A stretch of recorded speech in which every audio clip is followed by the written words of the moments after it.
back to Do It Frugal. Today I am making a pumpkin, orange and poppy seed cake. So we're going to get started. I have a 75-cent packet cake mix from Woolworths.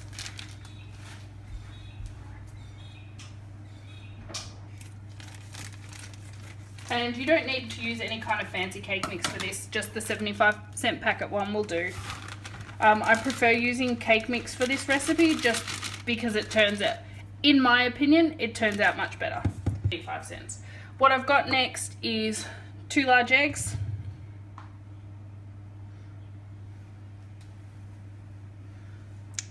two tablespoons of vegetable oil,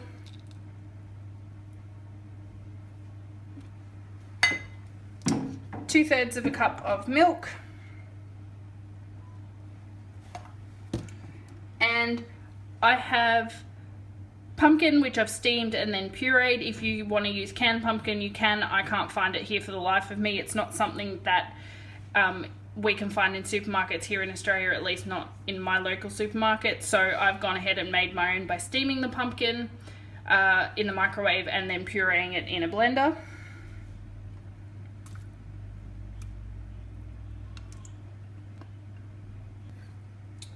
I've already turned on my oven and heated it to 160 degrees Celsius, and I have lined and sprayed a 20 centimeter cake tin with cooking spray and lined it with some parchment paper.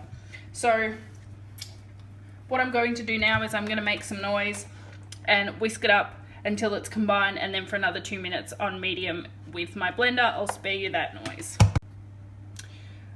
One last thing before I start blitzing it up is I forgot to add the orange rind.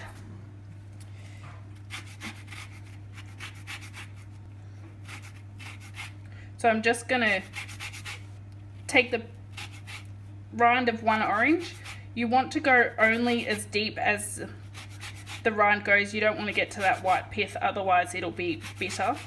So now I'm going to whiz it up and get it all into the nice cake mix consistency.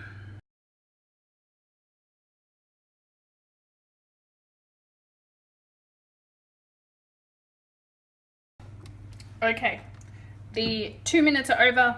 Last thing I'm going to add is, hopefully you can see this, is a tablespoon of poppy seeds, and I'm just going to give them a quick mix through.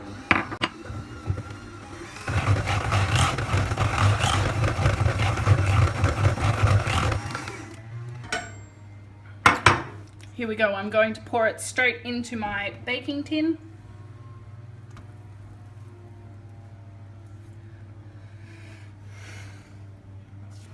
This is going to bake for 45 to 50 minutes until it's golden brown, and when you poke a skewer through it, it should come out nice and clean. I'll bring you back once the cake is cooked.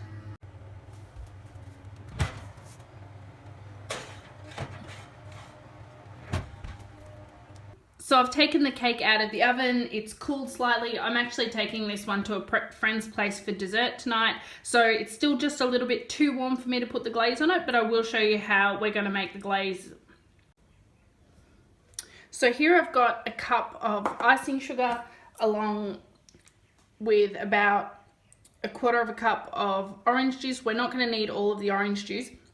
What I'm going to do is I'm going to pour it into the icing sugar.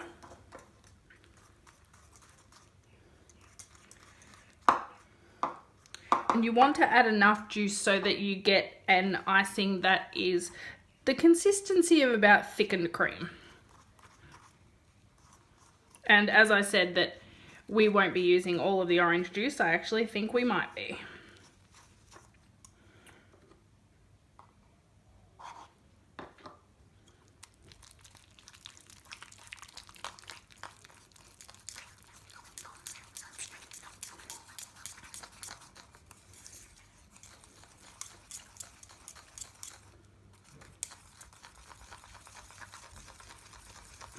So I'm just going to try and whisk out any lumps. And that's about the consistency that we want it. So I thought that I'd go ahead and actually ice the cake. What I've done is I've put this into my cake carrier, but there's a few holes on the side that could be prone to leakage. So I've put some alfoil in the bottom first. And all I'm going to do is pour over our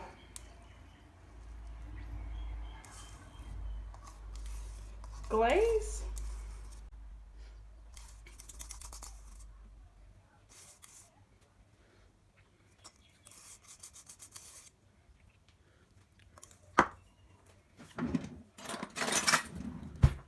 I want to spread this glaze around as evenly as I can, so every piece of cake gets about the same amount of icing. It will drip over the side, but that's okay.